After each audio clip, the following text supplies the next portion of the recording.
It's a very good evening to everybody. Now, I'm just checking to see that my hand isn't covering the mic. I can't be 100% sure. So if there's a problem, please let me know. I'm just having a cup of tea. Here, look. Hello, Cheryl. And I had a quick look in on my Facebook page, or my Facebook wall, Claire O'Neill, and I just noticed a wee comment there. Um, and it was, can't, let me see, who was it? Oh yes, it was Mary who said to, it was Mary, who's a friend online, hi Carol, who said to Bridget, who's also a friend online, you might not like me because I'm a pagan. So I thought, well, hi Diz. I thought I'd really like to talk a little bit about this particular issue. And, oh, hi Greylands Dragon. And it's not the issue of what you believe in, or the issue of being a pagan, or being a Christian, or being a Jew, or being a Muslim. Hi, Carol. Um, it's a question of what our common ground is. And I believe that everyone who comes to Bealtaine Cottage and comes back to Bealtaine Cottage has something quite magical about them, which they share in common with everybody else on this channel. Hi, happy heathen. And what that is a deep love. Hi, Rose. A deep love and respect for Mother Earth. That's all you have to have. And in fact, you don't have to have that, because if you haven't got it, you're not going to be on this channel anyway, are you? Hi, Toto. So rather than look at what divides us, we should be looking at what unites us. There is so much that unites us, you know. Oh, right, Diz. Well, that's going to be interesting. Eric, it's going to be interesting to see what that is. It's about what unites us. Excuse me. Hi, Annette. Now, you can see a beautiful dress there, look. I'm Cinderella waiting to go to the ball. I've been out shopping today, and I went into a particular shop, and it was the hospice shop, because you know me, if I'm going shopping for clothes, I don't like high street shops. Is that Miss? Hello from Ukraine. I was in the Ukraine, you know. Oh gosh, do you know? If I start just rambling on, I'm going to be here the whole night. I was in Ukraine in 2002. I drove out to Romania, and I drove up over the border from Borsha into Romania, into Ukraine. Oh, hi, Fred. Yeah, so let me just stay on track here, because you know me, I'll be... Jack says, yeah, I know you. You've been talking nonsense, Mum, and I've got to sit and listen to it. So off I went today to do some serious clothes shopping. I thought, right, and because I've got to keep updating my wardrobe, you see, because not only am I a fashionista, as you know, but I'm actually seriously still getting a wee bit smaller and smaller, so I just need to keep on top of that. I want to make sure I'm not wearing clothes that are too baggy for me. Hi, Sally. Yeah, I love the stand. That's my stand. Um, the dressmaking stand, it was quite expensive to buy. I bought it years and years ago. But it's a really good one, and it's got the measurements for the bust, the waist, the hips, and the neck as well. Hi, RJ. Um, so look at this fantastic dress. Isn't this beautiful? Look. Isn't that just, and it's so heavy. Okay, and we'll just show you. Um, just come around this way. Look, it's got this beautiful, see? The way the back's done. Got a lovely bow.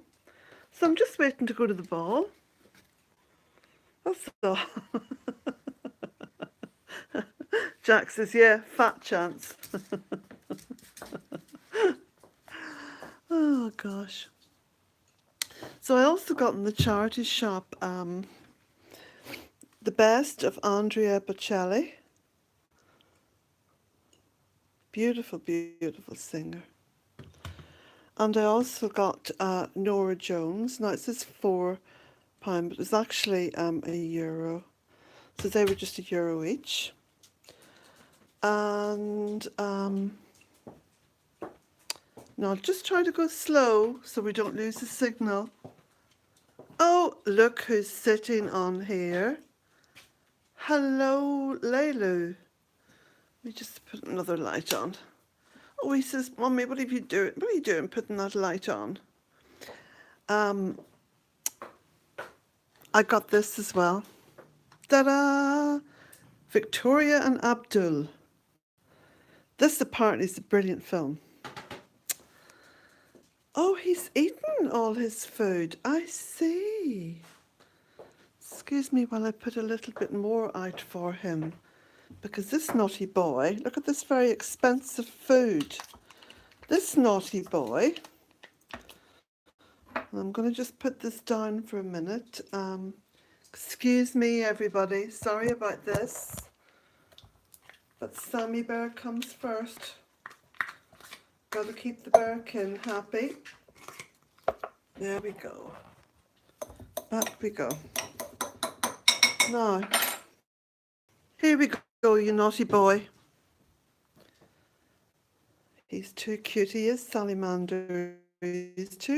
Look at him looking at it now. I was going to say, and what are you doing sitting on my teapot stand? That's the most expensive cat food. I think this is €1.50 for a tiny, tiny little tub of it. Where do you see the size of the tub? Look. Look. And he's turning his nose up at it.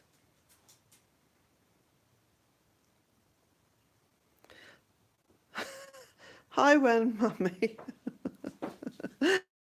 It's a naughty boy. Jack says, I'll polish that off if he doesn't need it, Mum. Yes, I know you would, but we'll just leave that naughty fella there. Pretend to be a teapot. Yes. Actually, he'd make a great teapot, wouldn't he? Sir Jack. And there's Sir Jack. So, now where was I in my little talk? Oh yeah, I've lit the stove this evening because it's a bit cold and it's been very wet all day.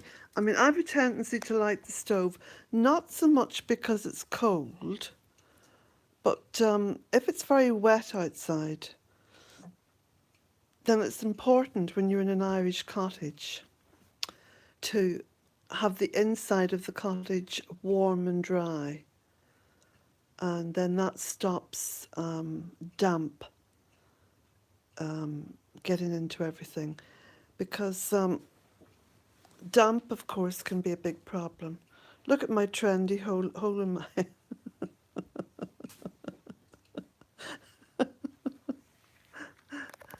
just... Sorry, Jack. It's all right. Um, yeah. But other than that, it's been a beautiful day. And I got quite a lot of clothes. I posted photographs of them over on Facebook if anybody wants to have a look. And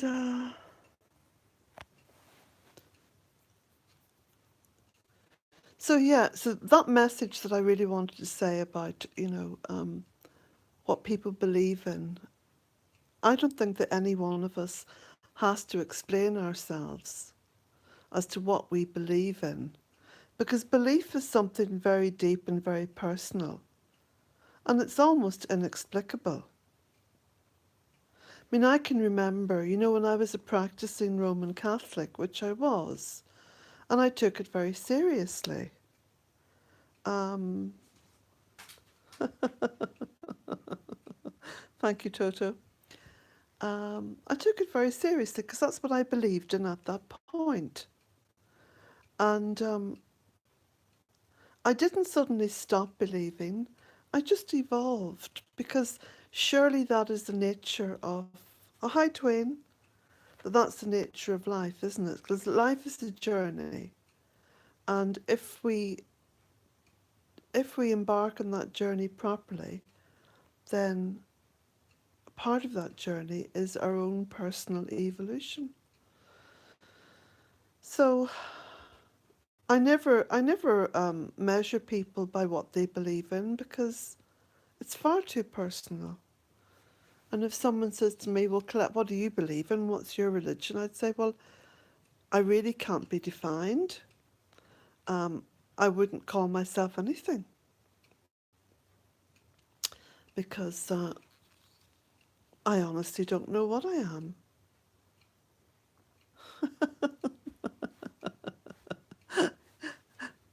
Well, if you think so, Dwayne. But it's true. I can remember when I was a Roman Catholic, and I was, in a way, I suppose I had what I call the arrogance of certainty, you see. And the arrogance of certainty isn't a bad thing. At that point in time, it was a good thing for me. It made me feel very safe, very secure, and I felt that what I believed in was what everyone should believe in. But I don't have the arrogance of certainty now.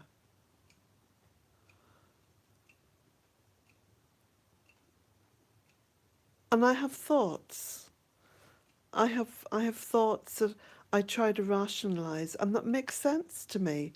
Hi, Donna. Um, and what makes sense to me is that we are all part, and when I say we, I mean we now and everyone who went before us. Everyone. Every living sentient being and all the all the life that we can barely even recognize as life. Every single one of us has a consciousness. And I think that when we die, that consciousness goes back into the universal consciousness.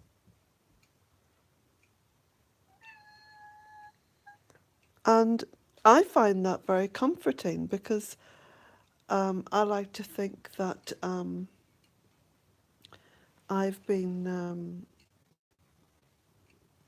I've shared great love in my life with so many animals and so many, pets. And I'd just like to think that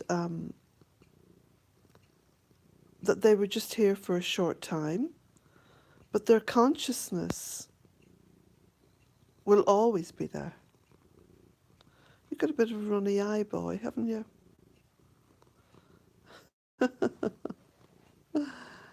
Sammy Bear likes to be mummied a wee bit.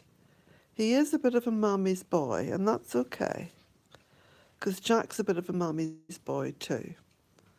Yeah, you're both mummy's boys. So yeah, so I would never say, you know, oh well, you're not going to like me because I'm a pagan, and I'm not anything. What you see is what you get, and I think that. Hi, Susan. I think that everyone who comes to this channel and stays and keeps coming back and shares this channel with others, they do so because it's a place where you can feel that you're with kith and kin. And isn't that how we should feel about these? That they're all our kith and kin. So,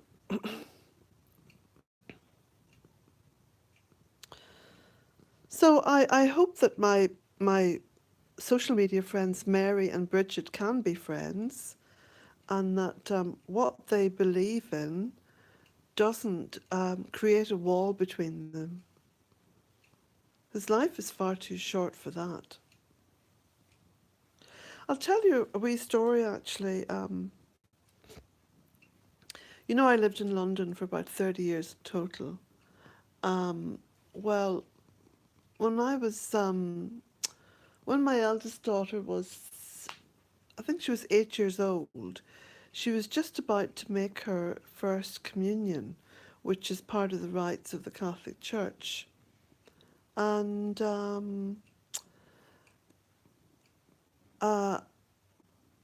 my next door neighbours, they were a Muslim family, very quiet, very, very private, very, very respectful, very nice. They had two children, and I know that I'm just trying to think of her name. I can't even think of her name now. But I know that the mother, anyway, she did home sewing. I suppose, you know, to kind of make a little bit of money, because in those days, a lot of women, this is during the late 70s, early 80s, a lot of women would have done home sewing to, you know, make some money.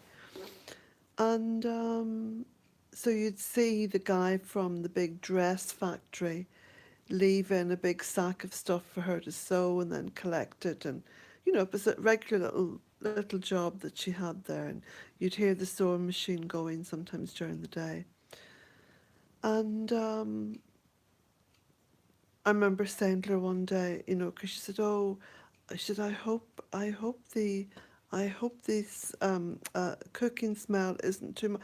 I said, "I love curry," so she started to leave me in curry. Oh, it was lovely. Oh, I've never tasted curry like it. But anyway, she couldn't actually come into my house because we had a dog, you see. And I learned that it was part of the Muslim thing that, you know, you don't have a dog in the house.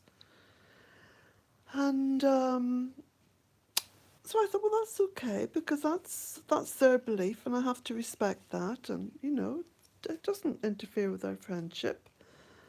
And so we just chat over the garden fence quite a lot, you know. And so I was telling her anyway that my eldest daughter, Cara, was 8, and that she was going to be making her first communion. And she said to me, "Oh," she said, "the girls wear white dresses, beautiful white dresses." I said, "They do indeed." She said, "Please may I make Cara her dress?" I said, "Well, that would be lovely. I'd be delighted." Well, she made Cara the most beautiful dress. I mean, it was just such a beautiful thing to do, such a lovely thing to do. And so that was one of the lovely things actually about living in London. You know, London is a very, very multicultural city. And there are I think there's about 12 million people in total live in the Greater London area. And everybody seems to get on. There's no big issues. You know, it's a lovely place to live. And there's something else too, which I will say about English people, and fair play to them, because of course half my family are English. You know, my mother's side all came from Hampshire, and incredibly tolerant, reasonable people, and could really teach a lot of other countries how to live. You know, how to live with that amount of respect to each other. So, you know, when they say English people are notorious for fair play, well, that actually is very true. They seem to have that as part of their national characteristic, you know, that fair play thing and tolerance. So, yeah. Now, I don't know how I got to that point at all. Were you keeping track, Sammy Bear? Were you keeping track, Jack? He was asleep. He slept through it all. So you can't tell me how I started on that, how I got to this point, and what I should be talking about now. Oh, any news of the calendar, says Susan. Thank you, Susan. That's a very good way of putting me back on some kind of line here. Right. Sorry, I'm going into this dark room. Susan, ta-da!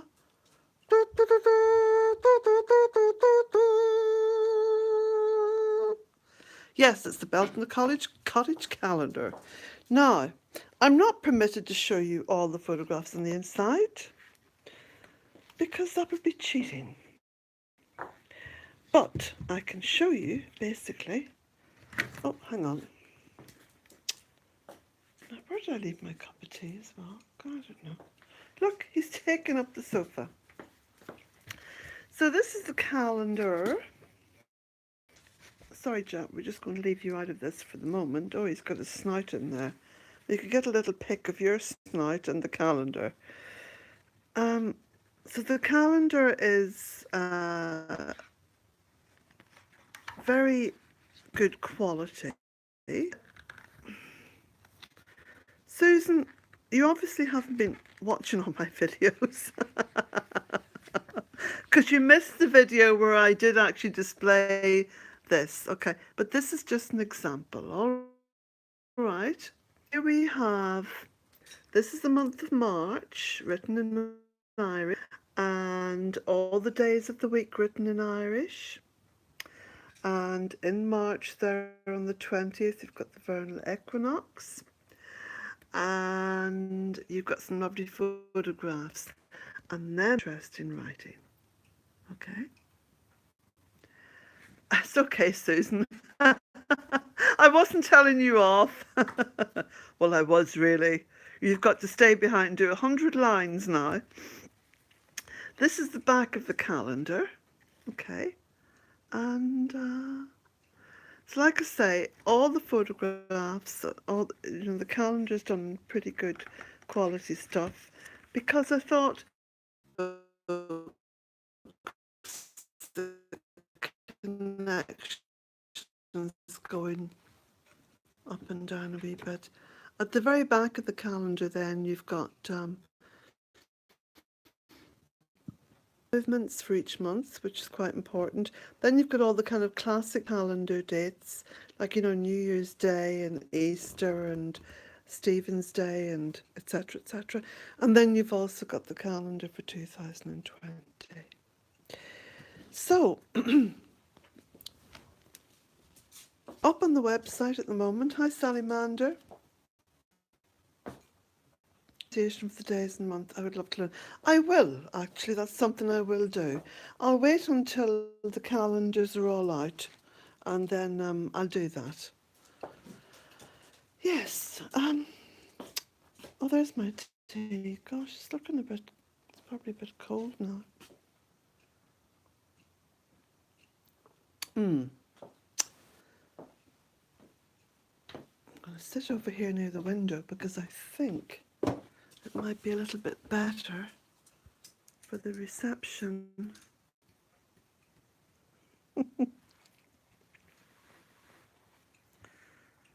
Sorry, Sammy, I wasn't actually leaving you. He doesn't care. It's a nice warm spot now. So, I think up there about the juice fast. Do you want me to recap on the juice fast just very briefly? I started the juice fast on March the 19th of this year, and it was for 100 days.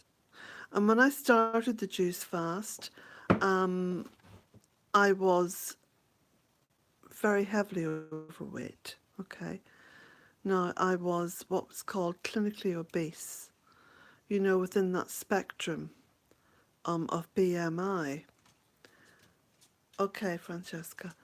So for 100 days I juice fasted, and it was a pivotal point in my life. I see that now, and it was meant to be a pivotal point in my life as well, which is why I took it on for 100 days.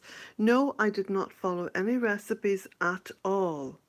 Those of you who know me know that myself and recipes don't mix. So I just kept to, you know, juicing whatever fruit and vegetables I had, and it was roughly about 50-50 fruit and veg. No, you don't juice cooked anything. It's all raw. And drink as much juice as you like. And you can mix it with sparkling water. And no, you don't eat anything. The one thing I would say to people who want to do this is to watch the Joe Cross film, Fat, Sick and Nearly Dead. It's a fantastic film. It's up there on YouTube. It's free.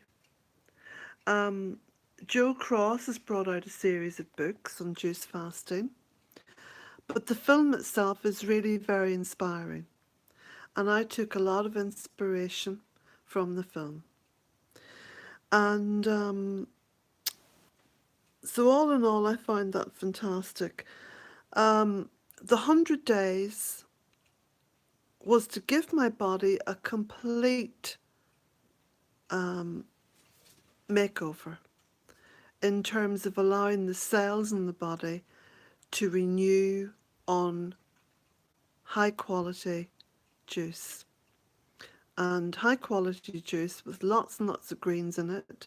It's packed with phytonutrients and really makes you feel fantastic. And again, you know, I was still doing my videos, so you can go right back to the 19th of March and you can follow my progress through. Now, I don't talk a lot about the juice fast on the videos, but you can hear the change in the sound of my voice. From the 19th of March, my voice is very laboured, and you could almost hear all the fat and the heaviness around my lungs and, you know, around my chest. And I felt, I just did not feel well. I did not feel well. So what I did on the 19th of March, I took absolute responsibility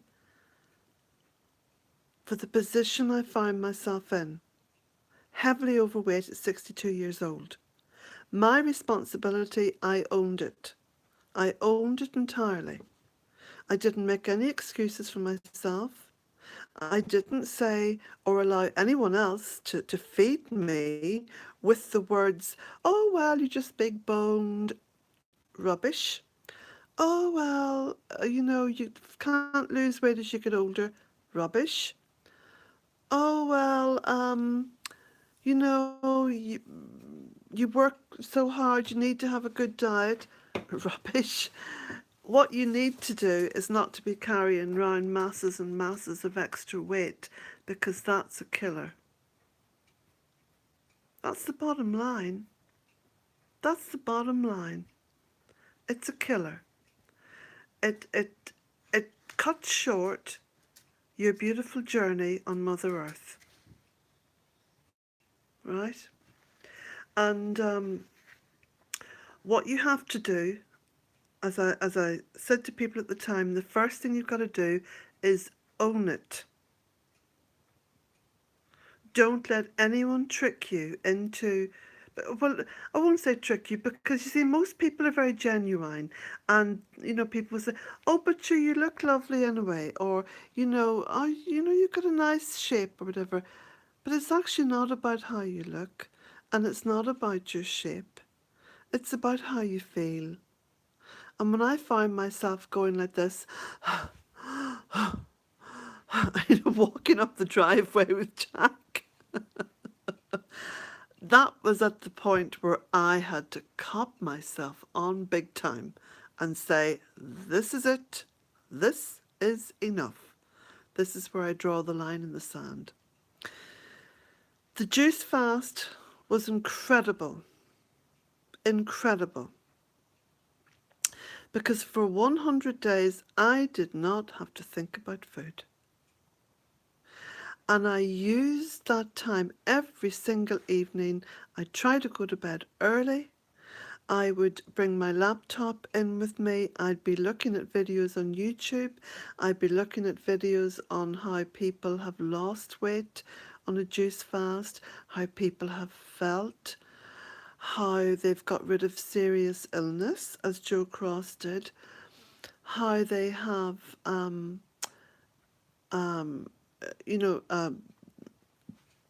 how they progressed. So the 100 days gave me time to plan the next stage, because I have been on juice fast before. I have lost weight, although not a huge amount of weight, but I've lost weight. But then I've gone back to that, what I call irrational eating. And irrational eating is where you're eating for all the wrong reasons. You're not eating because you're hungry. And if you've just eaten something and you feel hungry, then you've eaten the wrong something. And you've got to eat the right something. So during the 100 days, I researched every aspect of how to eat well, how to eat clean, how to eat so as my body would have the very best fuel. And through that research, I came across the whole food plant-based diet. Excuse me, Jack, let me just go in here because I want to show you the book. The book has become something of a sort of a Bible for me. I say Bible. Well, actually 2 books. I got 2 books which have really been fantastic. So the first book I got is The China Study, and that's by Dr. Colin Campbell and Tom. Yeah, this is an incredible book, and I think, you see, when I say you have to own the weight problem, you have to own it. You have to come to understand it. You have to see what it was that you were eating and doing or not eating and not doing that brought you to the point of being clinically obese. And you don't cut yourself any slack. This isn't some kind of an excuse as, oh, I'm late for school, I'll tell a little lie. It's nothing to do with that. This is to do with really owning the problem. So, reading the China Study is I would highly recommend that. Highly recommend this book. Okay. So that was the first thing I did. The second thing I did then was, moving on from the China Study, I got this book by John McDougall and Mary McDougall, his wife, The Starch Solution. Because I really wanted to be 100% vegan. And I wanted to be vegan. I wanted to be a slim vegan. That's basically it. I wanted to be a slim, healthy vegan. If you want to be a slim, healthy vegan, I would recommend this book. Now, there are lots of vegans who are raw vegan, or you know, there's all different kinds of vegan lifestyles. And in fact, it's probably best not to even call it vegan, because that can scare people off. You can just say plant-based. It's plant-based. Because vegan takes in a lot of ethical issues as well.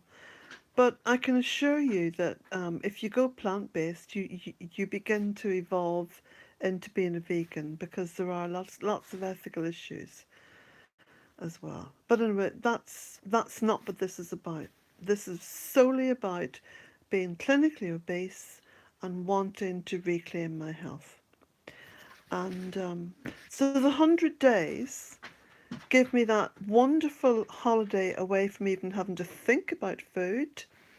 It gave me that wonderful time then to just um, research.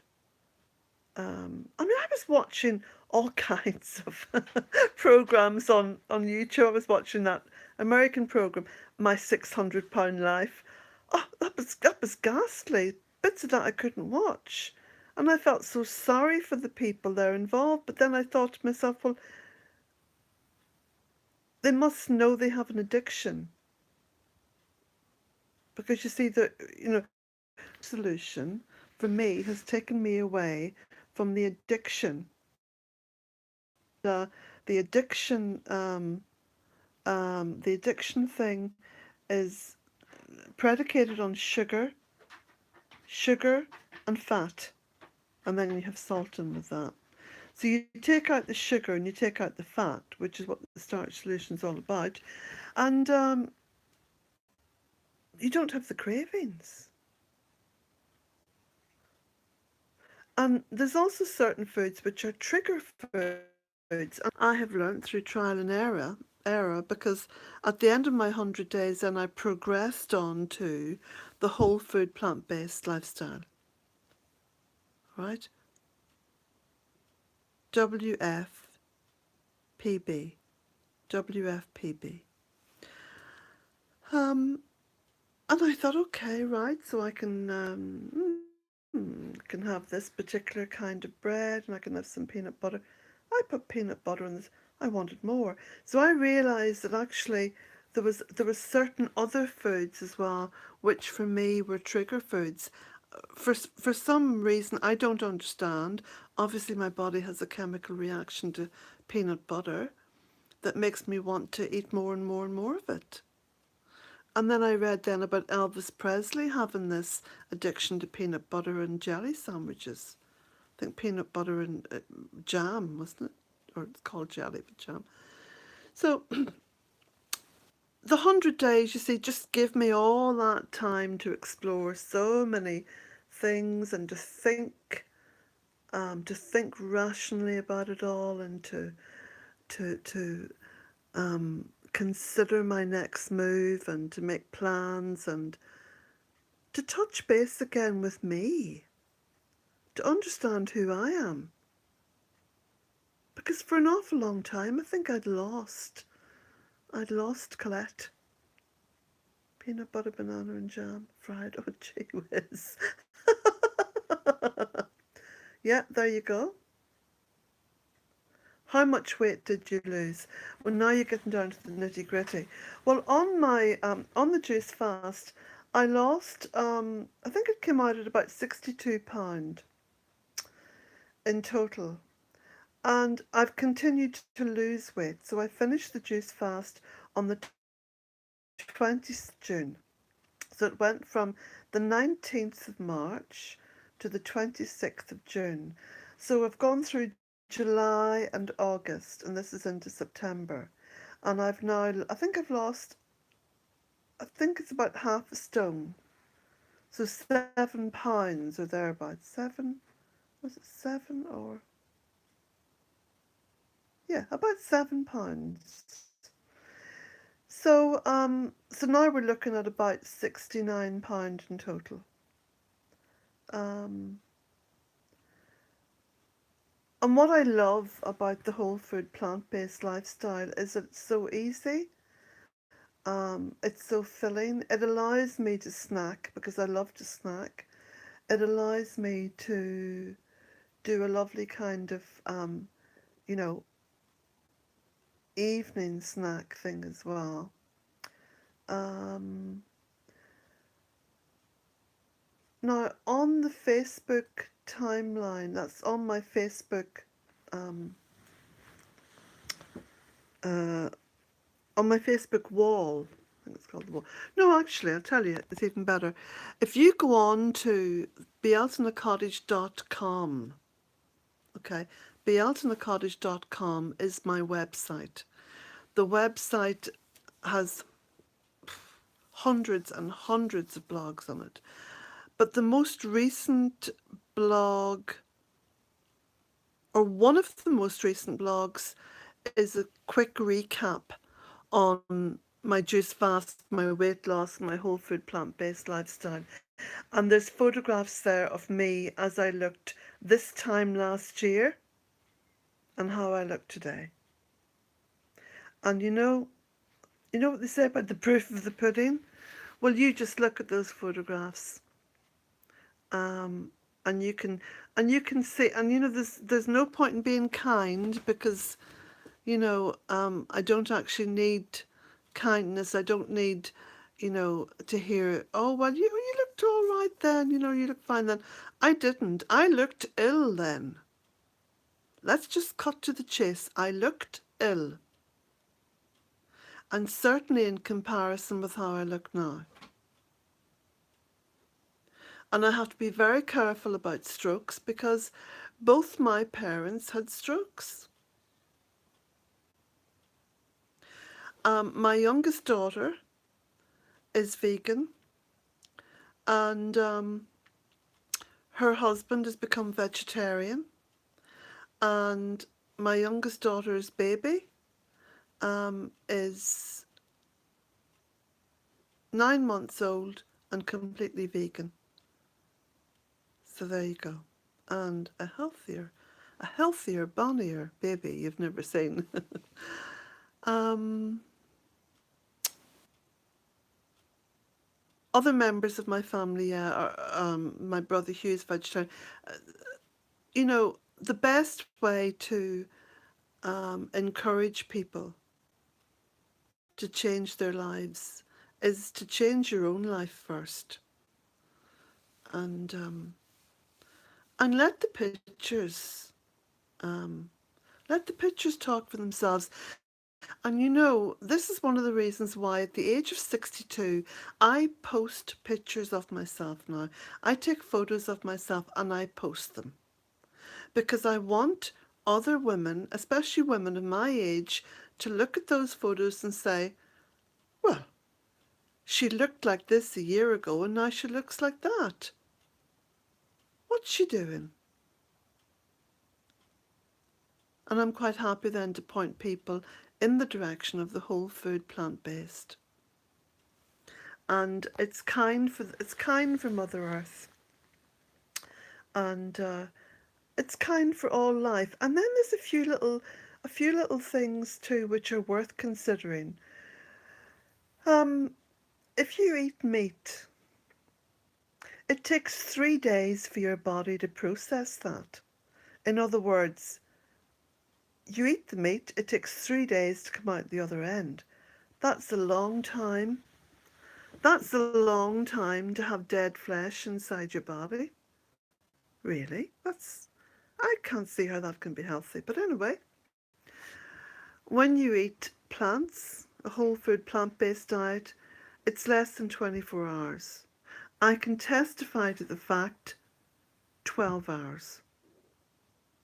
12 hours.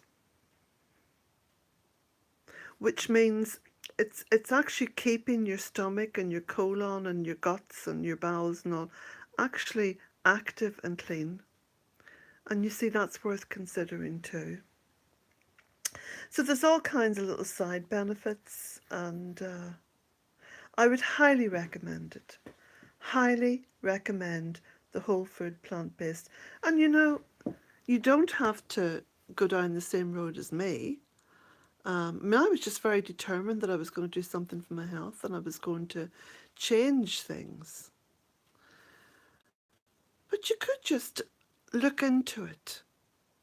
See if you can't have 1 or 2 meals a week which follows those principles. And, you know, small steps,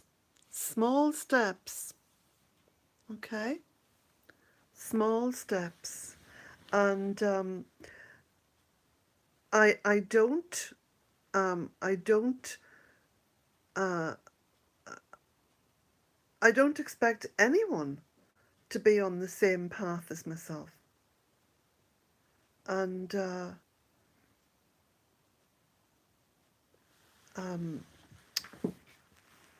I have taken my family out, you know, for family dinners and stuff like that. And I'd never say to them, oh, you know, you can't have that or I'm not paying for that. If they want to sit and have steak or whatever, it's their journey.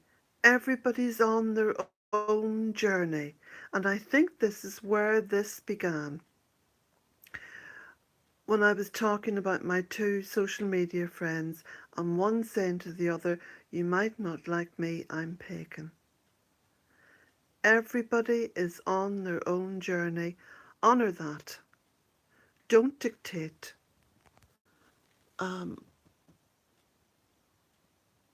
My grandfather fought in World War II against fascism, and fascism is all about dictating and not tolerating. Well, I say don't dictate and tolerate, and embrace your own journey, and let that speak volumes. That's what I do. So this is why, you know, when people say, oh, you post another photograph of yourself. Yes, I will post photographs of myself. And I will post photographs of all the lovely fancy clothes that I buy in charity shops. Right? And I bought a hat as well, look. So on that note, there's a little bear cat there who is sleeping beside a William Blake cushion. William Blake would like that. Might be a wee bit of William Blake's consciousness in him. Who knows? And there's another darling boy there who deserves, at least deserves a cracker. Yeah.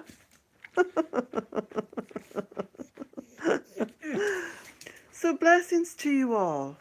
And, you know, embrace the journey and you will find enlightenment in your own time, in your own space, and as you go.